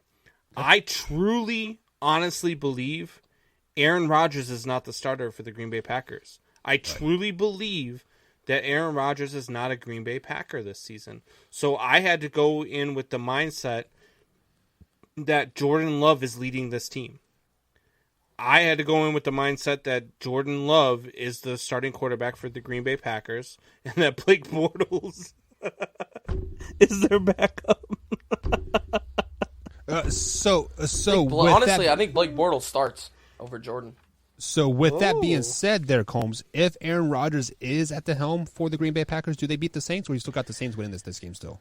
It'll be a much better game. I would if Aaron see this is where the Packers schedule is confusing because if Aaron Rodgers is their starting quarterback, I have a completely different NFC champion. I have a completely different schedule standings for him. Oh, hold on. So if Aaron Rodgers is the quarterback, you have a completely different NFC champion. That's what you just said. So you do have them. No, I said it. No, I said a completely different NFC North champion. You said NFC champion. No, I didn't. I promise. You just heard NFC champion. I heard NFC champion. You're like Michelle. You hear what you want to hear. Yeah, typical female over there waffling around. Reverse the clip. How much you want to bet you said that? I'll bet you $1,000. He did say NFC, but he meant the NFC North. I said NFC North. We knew what he was talking about. It's a very different team with Aaron Rodgers at the helm, but I went without Aaron Rodgers at the helm is how I picked their schedule. So, Combs, you had that week 1 schedule circled, or the week game schedule.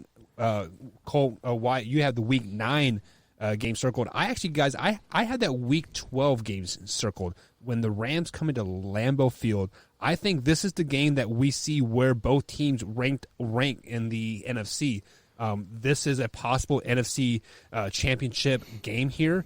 So, I mean, I think Stafford is that savior in Ramland, and Stafford knows how to play the Packers. But on the flip side, the Packers know how to play Stafford as well. So I think this is a game. Matthew Stafford never wins at Lambeau Field.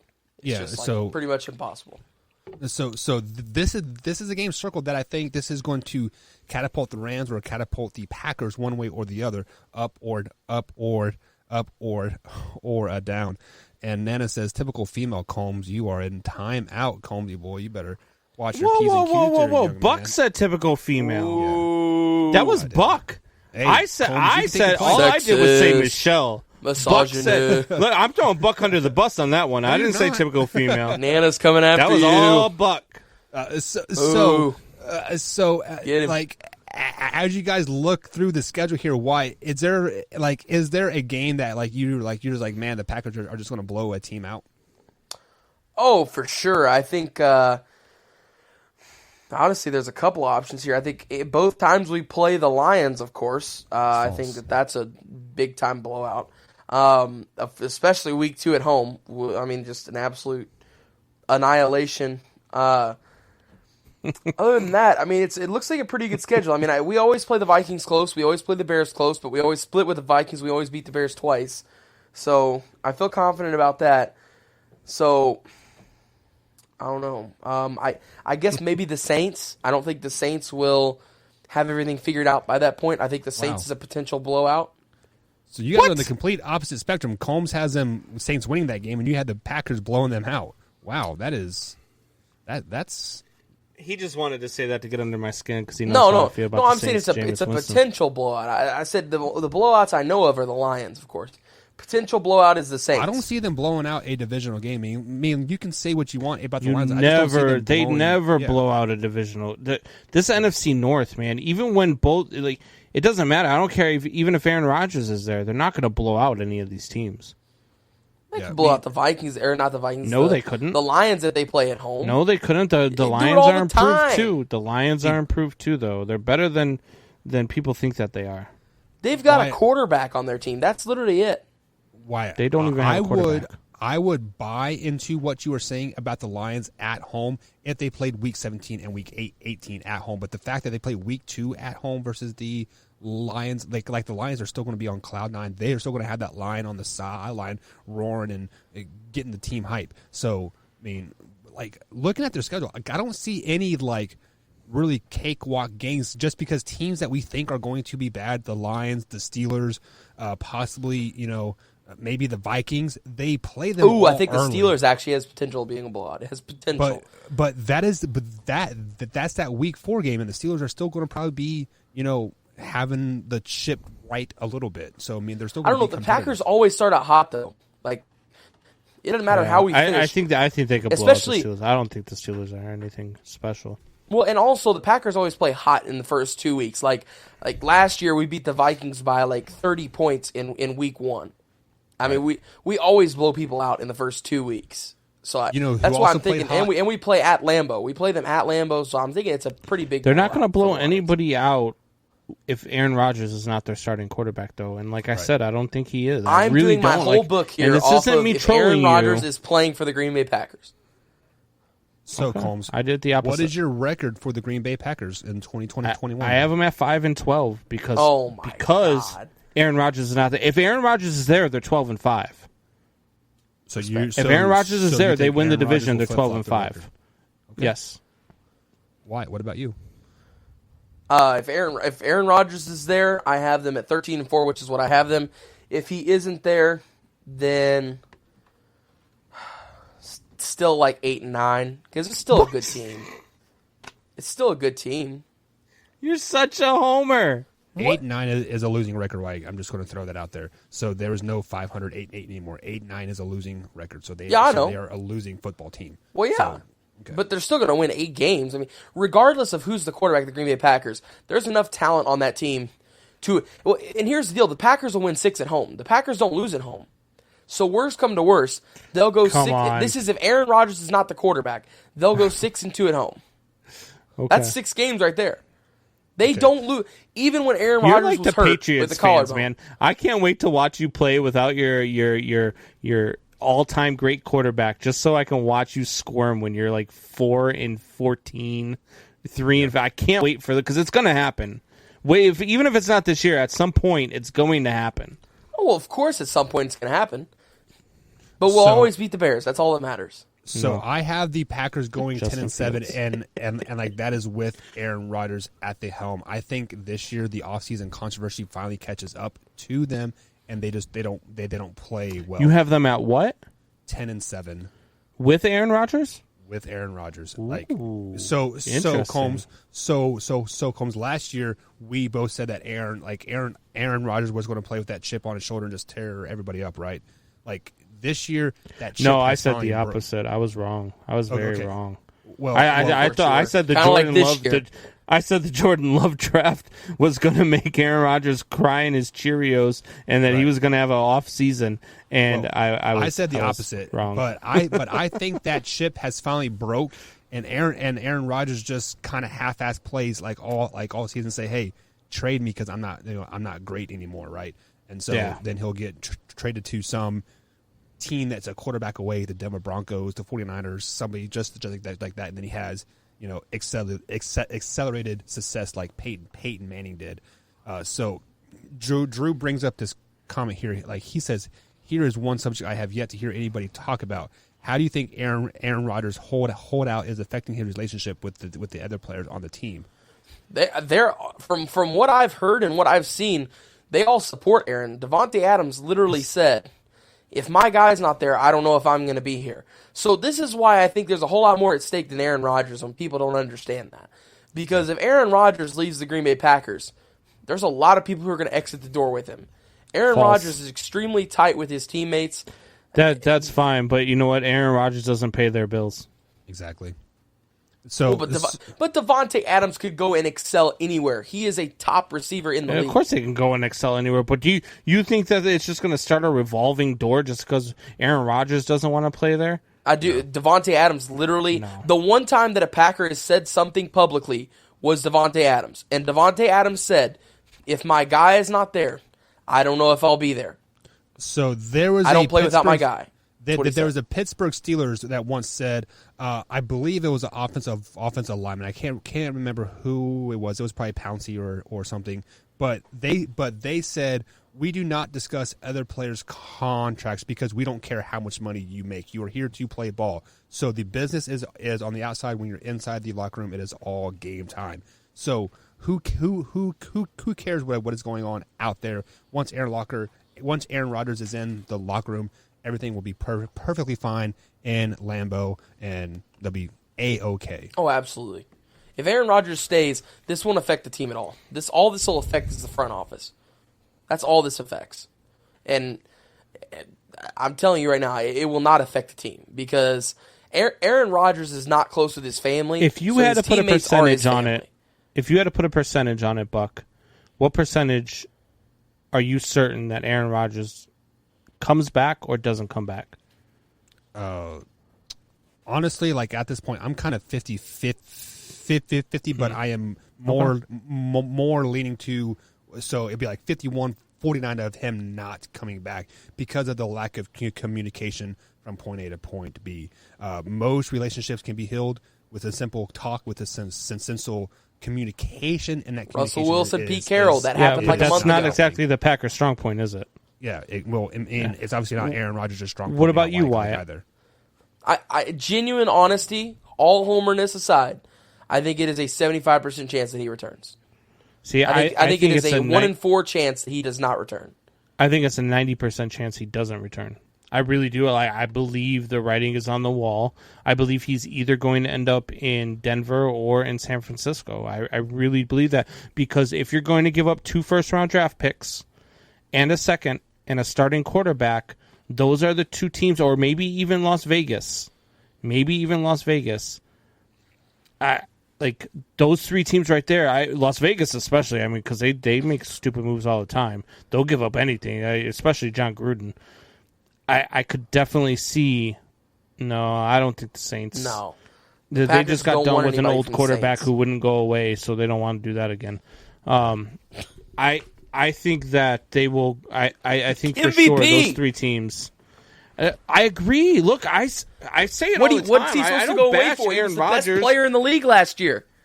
Okay, so was Drew Brees at one point, and he held on too long. At one point, but we're talking about right now, at this moment.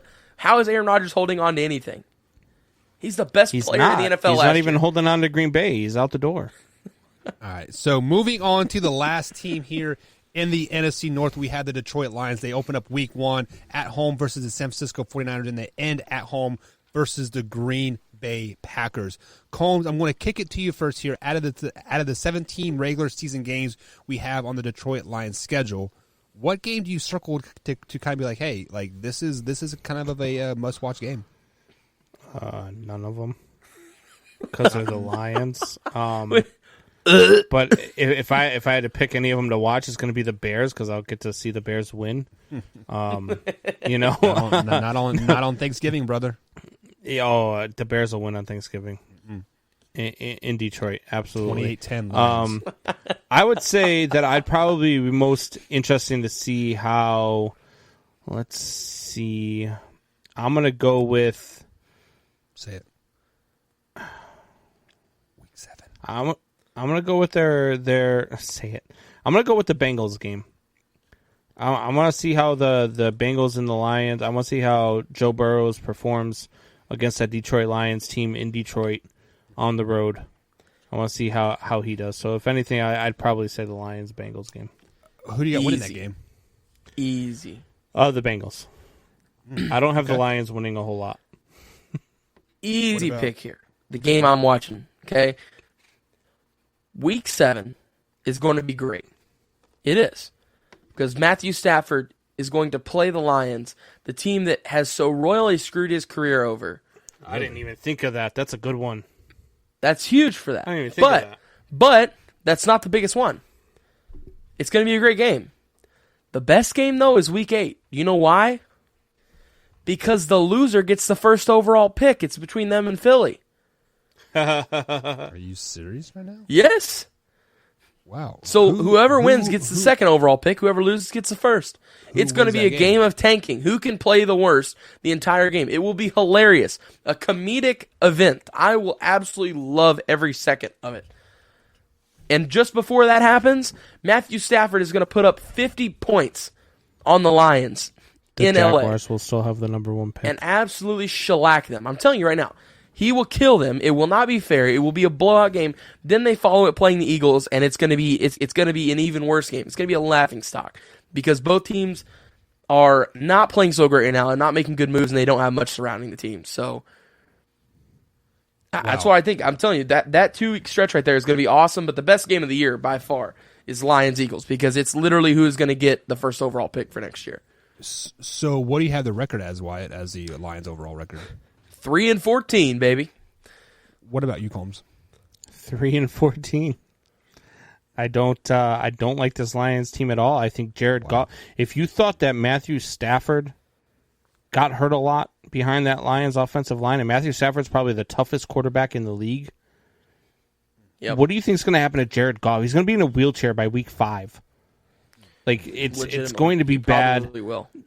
I mean, 3-14. I think it's generous for this team. I mean, they've got a very tough schedule, man. They got to just tough as schedule. I mean, look at this schedule, Buck. Like, I mean, you're talking about. Let's see. They start off with San Francisco, then they get the Packers, then they get the Ravens, then they've also got the Bengals, Rams, Eagles, Browns, Broncos, Cardinals, Falcons, Seahawks.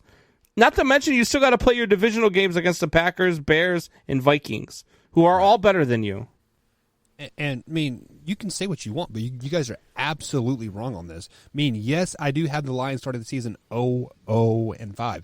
Yes, I have them getting beat by by all of their division opponents at least once. Yes, I have the Ravens beating them, and yes, I do have them beating the Bengals Week 6, because we already went over the Bengals. But the Lions have finished the season 7-10. 7-10 is the Detroit Lions record. Yes, they start like 0-5, just like I said, but they finish 7-5 to finish out the year, and they look like a damn good football team toward the end of the season. Until that end of the season, they play the Browns, the Bears. So you said 7-5 in what, their last 12? Yep. So 1, 2, 3, 4, 5, 6, 7, 8, 9, 10, 11, 12. All right. So in those 12 games, they play the Bengals, Rams, Eagles, Steelers, Browns, Bears, Vikings, Broncos, Cardinals, Falcons, Seahawks, and Packers. Right. Fun fact. I actually have them beating the Cardinals. Okay. The Lions have one stupid win every year that makes absolutely that is not no a sense. Stupid win. It is super hard to play at Ford Field. It's simple as that. Did the Cardinals play? No, it's not. Crash? Are you serious? Ford Field is one of the hardest fields to play in, hands down. I mean, we've seen that it Cardinals year defense though, Buck, is absolutely. You are insane. Right. You are right. But also, this is going to be a 1:00 kickoff game, coming from the West Coast to the East Coast, so their bodies are set about 10:00 in the morning. So you got to wake up at 7, 8 o'clock in the morning just to even get on the field for pregame. So you're waking up like at 3 or 4 o'clock in the morning. But just Detroit to get ready is not. for the game. Why do you think Detroit's a hard place to play? Because I've been there personally 3 or 4 times. I have seen the Chiefs play there. I've seen the Packers play there. Go ahead. Did you cover your eyes the whole time you played or were watching? No, I know how the fans are. I know how the atmosphere is. Quiet. Playing in a dome is a different atmosphere. It is simple as that. Playing in a dome is the hardest thing to do. But looking at their last half of the schedule here, starting with the Bengals, I had them beating Cincinnati. StreamYard kicked me out. Losing to the Rams. StreamYard jail. Had them beating the Eagles, beating the Steelers, beating the Browns, beating the Bears, beating the Vikings, losing to the Broncos, beating the Cardinals, and then losing the last 3 of the games of the season. The Lions. What's your final record for them? 7-10. Buck, the Lions were 5-11 last year. Right. How many of those wins came at home? 3. 1. They were 1-7 in Detroit. Such a tough place to play. And that was and that was with and that it's was a tough with, place for the Lions to play. and that was with Kenny Golladay, Matthew Stafford, Marvin Jones, Matthew Stafford, and you went from Stafford you lost to all Goff. 3 of them. I'm not worried about the players. Their coaching staff is what lost in them games last year. Sit back and look at their coaching But they're staff. less talented now, They're and they less have a brand new talented. coaching staff. They've got a coach, Buck, now that wants to put a live lion at practice. Yeah. He's just as bad as Matty P. Live lion. No. He Listen wants to here. have a gold chain around a lion's neck that they're going to have live at practice. Jared Do you know Goff is why going to they want die. that? He's going to eat him. Do you know why they want that? It's because of a culture shock. They have to shake up the culture there. They want a live lion at They practice. need a so culture people- shock. They need a whole new team. Do you know why they want a live lion at practice, Buck? Why? So people will show up to see something because they ain't going to show up to That's see true. that football team. Well, the live lions only at practices. They probably can't have him in this. Yeah, he's only at practice. He's not at games. But be seriously, at why? games. This is a culture shakeup. This Matt, what's his name? Campbell. I forget his last name. Steve Campbell, right? He is in there. He's shaking the cage of the Detroit Lions and getting this new culture in there. Like, I don't care about the Patriot way. That ship has sailed in Detroit. It was a complete failure, and that's why those receivers are no longer in Detroit. Because the Patriot way is the Tom Brady way. People keep calling it the Patriot way. It was the Tom Brady way, and they proved it last year. Well, and the coaches still did the Patriot way. But Campbell, every coach that has left New England has failed outside of New England. Yeah, because they try to induct and ends up right back. Because they try to introduce this Patriot way to a losing team. You cannot do that. You have to shake the cage. You have to really You need Tom Brady and Bill Belichick to run the Patriot way. That's what you need. Okay, so the Patriot way is gone now. Let me ask you this, Wyatt. When you bring in a new coach and he is a stern hard ass, and you have players that have been there for 4 or 5 years, and this particular coach is just like it is my way or the highway. How long does that coach last? 1 year at Floyd Central. I will say it. He lasts 1 year because he is a complete motherfucking dick. Let's just be flat out honest. Just because nobody wanted to buy into his hard ass's ways. Like I mean, he can try to clean house all he wants. Who are you talking about, Buck? But like in the end, it was his problem. Put a name on it. No, I'm not going to put a name on it, but you know exactly who I am talking about. Don't be scared. Were you scared? I'm not scared. Come on, Jobu. Grab him, Jobu. You have no marbles. No, but that's exactly what Matt Patricia tried to do in Detroit. He tried to be this, it's the Patriot way. No, you cannot do that. You have to gain the respect first. So shake the cage, throw in the line. That is why the Lions are going to be successful. What they need to do is they need to legit throw them all in the cage and pick new players. Throw them all in the Lions cage. Let the Lion have its way and pick all new players. Jared 56 Goff, of them. Jared Goff has been to a Super Bowl, right? Jared Goff is garbage. Jared Goff is garbage. Look, you talk about Lamar Jackson being trash. Jared Goff is trash. I would take Jared Goff over Lamar Jackson any day. You are out of your freaking mind. Buck, what are you drinking, man? All right, we're going to play fantasy football this year. You take Jared Goff, I'm going to take Lamar. I have this I have this Hawaiian Gatorade straight from TJ Maxx for $2.99. This Hawaiian. Who the hell Hawaiian says I bought water, a drink from TJ Maxx, by the way? Hand filtered from the lava rocks of Hawaii. Hand filtered from the Hawaiian-looking lady in aisle 3. It went right through her hands. You got COVID water, buddy. Guys, we need to take a quick little break. On the other side of the break, we are going to open up the phone lines here and open up Shot Talk. So, Combs, I want you to go ahead and just pick any commercial that you want down there. Just go ahead and click on Pick one. a funny one. Pick a commercial, huh? See whatever. I don't know what any of these are, so pick one a with commercial. Buck on it. Let's go with the... Hey there, Mr. White T-shirt wearer, dude. Mr. White shirt wearer, dude. Do you wear the same shirt every day? Same shirt every day. Do you do the same thing every day? The same thing every day. Don't you worry, Mr. White shirt wearer, dude. Now with Man Hour merch, you can spice up your style each and every day. From hats to beanies to shirts. We got you covered, Mr. White shirt wearer, dude. Shop at manhourradio.com. T-shirts start with us $15. Shop today. Why, thank you, manhourradio.com, for this awesome merch. Hats, t-shirts, $15. You can't go wrong.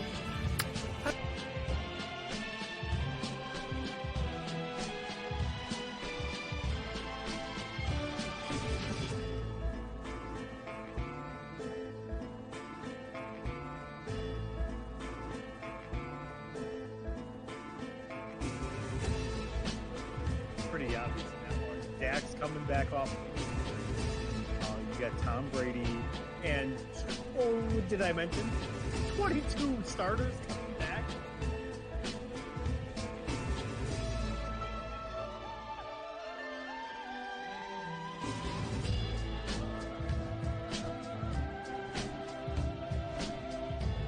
When I say Lamar Jackson is trash, I'm not saying he is the worst quarterback in the league. but he is definitely not the best quarterback in the league. When you say somebody is trash, it is based off the perception of the general public.